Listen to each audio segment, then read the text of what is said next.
Welcome back to Let's Play Star Trek the 25th Anniversary Edition on the NES. I am your host, Kamen Rider Gumo, and if you're watching this, that means you survived my first video.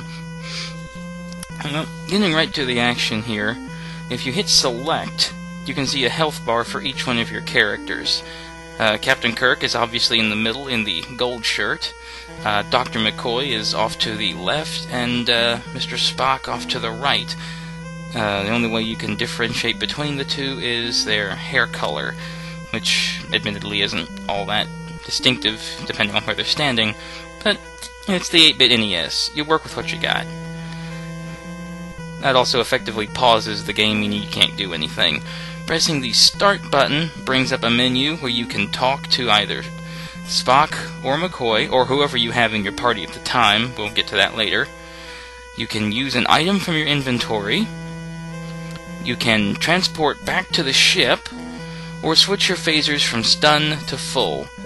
We won't be needing to do any of this yet. So, as we move downward, we'll see that our party members just kind of amble around behind us and don't actually follow us anywhere. This will lead to problems. You might have noticed those strange plants as well. Those are important in two ways. One, they're a quest item, and two, they will kill you. But we must attack at least one by stunning it. Then we walk over, and using the A button, we'll scan it with Dr. McCoy's tricorder. We'll take a sample, and that is the last thing we'll ever need to stun in this game. So, I go to my phaser menu and set phasers to full power. Or kill, as they call it in other Star Trek series. And as we see, it instantly vaporizes whatever it hits. This will be of tremendous use, believe me. Now, what we're supposed to do is go down to the bottom of the screen first and enter this village, then talk to the medicine man who says he needs a sample of the plant, and then go up and get it. I just cut out that particular step because it's not necessary. You can take the sample without talking to him.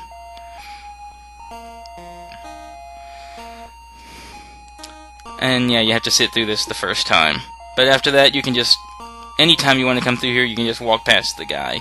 But this is the only time you need to come up here. Talk to the medicine man.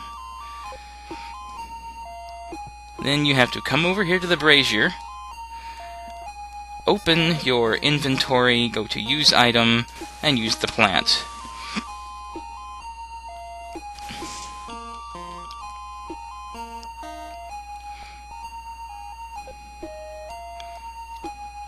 The bloodworms that he speaks of are farther north. I didn't show those off because, well, they'll kill you. It's actually a running theme in this game, and my headset's threatening to slide off. There we go.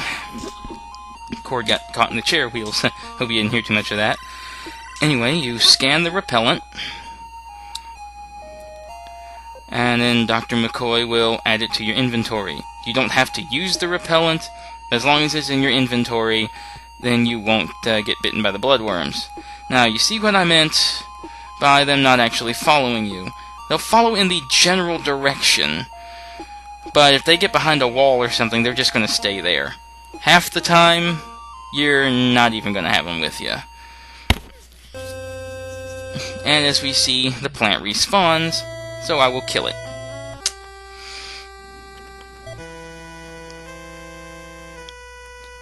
And we make our way north.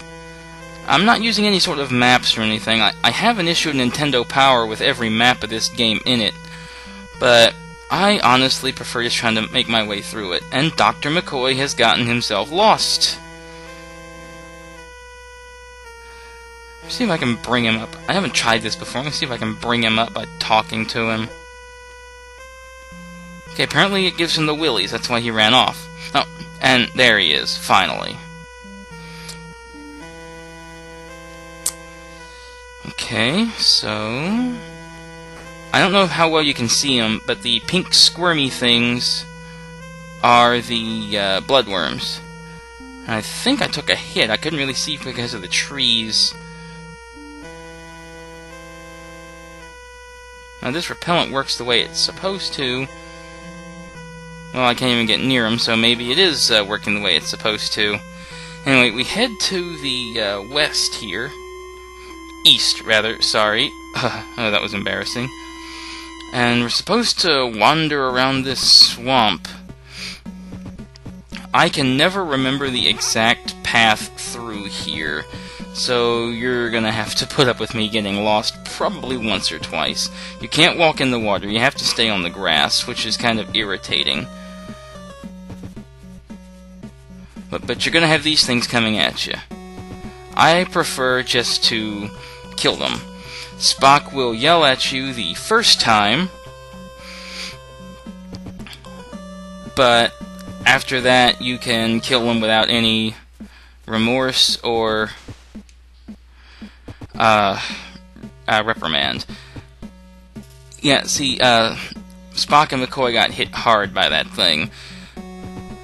Now, I've never actually had an away team member go to 0 health during one of these missions. I've seen Kirk go to 0 health a couple of times, because most of the enemies tend to focus on him. Oh, I hear another one. Where is it? Behind me. Yeah, as soon as you hear one of those dive into the water, stop what you're doing, look to see where it's coming from, and then shoot it. There's Dr. McCoy getting stuck again. I'm not going... Well, I may as well make this video even longer than it needs to be. Oh boy, here comes another one.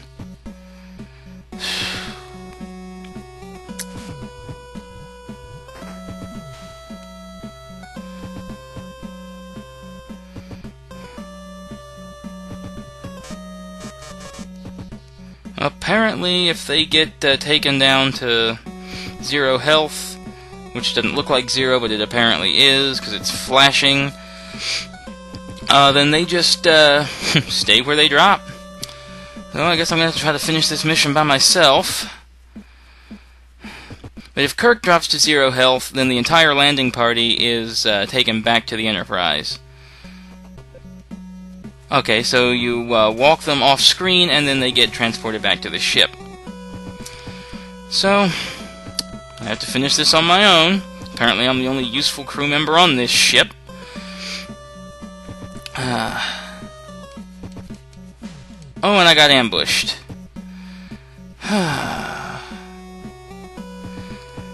It's like playing World of Warcraft all over again. Yes, I play Warcraft. Rogue, actually. So, yeah. Ambushes are kinda well known. And I'm already lost, as I said I would be.